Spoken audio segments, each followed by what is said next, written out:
শীতের চাদরে মোড়ানো প্রকৃতি, চারপাশে ঘন কুয়াশার আবরণ যেন এক রহস্যময় পর্দা টেনে দিয়েছে এই সকাল। এটাই শীতের সৌন্দর্য, কিন্তু এর সাথে রয়েছে ভিন্ন এক গল্প। খুলনা জেলার কয়রা থানা থেকে ইমরান হোসেন ও গাজীপুর থেকে আকাশ আলীর পাঠানো তথ্য ও ভিডিও চিত্র নিয়ে রিপোর্ট করছেন শাকিলা আক্তার। প্রকৃতির এই চিত্র যেন আমাদের নতুন এক অনুভূতির জানালা খুলে দেয়। শীতের সকালে গ্রামের খোলা মাঠ যেমন ধোঁয়াটে কুয়াশার আবরণ দেখা যায়, শহরের ব্যস্ত রাস্তাগুলোও ঢেকে যায় ঘন কুয়াশায়। কুয়াশা যেমন পরিবেশকে সুন্দর করে তোলে, তেমনই তা মানুষকে করে তুলছে কিছুটা শঙ্কিত। প্রচণ্ড ঠান্ডার কারণে বাচ্চারা উষ্ণ কাপড় জড়িয়ে স্কুলে যাচ্ছে, আর প্রবীণরা আগুন জ্বালিয়ে বসে রয়েছে। কুয়াশার এই আবরণ তাদের জীবনে বাড়তি কষ্ট যোগ করছে, তবে এক মুঠো রোদ যেন সব কষ্টের উপশম। প্রকৃতির এই বৈচিত্র্য যেমন মনোমুগ্ধকর, তেমনি এটি আমাদের জীবনযাত্রায় আনে কিছুটা চ্যালেঞ্জ। এই শীতের সকাল আমাদের মনে করিয়ে দেয় প্রকৃতির অপরূপ সৌন্দর্যের কথা।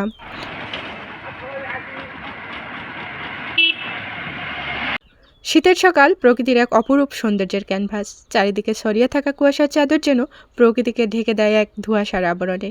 এই চিত্র শুধু প্রকৃতির নয়, গ্রাম কিংবা শহর সব জায়গাতে এর ছোঁয়া দেখা যায়। শীতের কুয়াশা ভরা সকাল আমাদের মনকে এক ধরনের শান্তি দেয়, আর কুয়াশার এই পরিবেশ যেন প্রকৃতির এক নতুন চেহারা দেখায়। তবে চলাচলের সময় সচেতন থাকা খুবই গুরুত্বপূর্ণ, বিশেষত যারা গাড়ি নিয়ে বের হন। শীতের ঘন কুয়াশার চাদরে একটা উপভোগ্য বিষয় আছে, সেটা হচ্ছে খেজুরের রস। মানুষ এই কুয়াশা ভরা সকালেও খেজুরের রস খেতে প্রচণ্ড ভালোবাসে। গ্রামের ব্যস্ত রাস্তাগুলোও এখন প্রায় ফাঁকা। সকাল হলেই যে রাস্তাগুলো লোকজনের সমাগম হতো, এখন সেই রাস্তাগুলোই জনমানব শূন্য। দু একটা মানুষ চলাচল করতে দেখা যায় শুধু।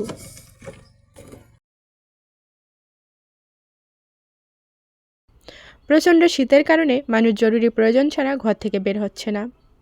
এদিকে শহরে ঘন কুয়াশার মধ্যে সামনে গাড়ির হেডলাইট জ্বালিয়ে ধীরে ধীরে চলছে যানবাহন। জীবিকার তাগিদে মানুষ ঘর থেকে বাহির হয়ে নিজ নিজ কার্য সম্পাদন করছেন।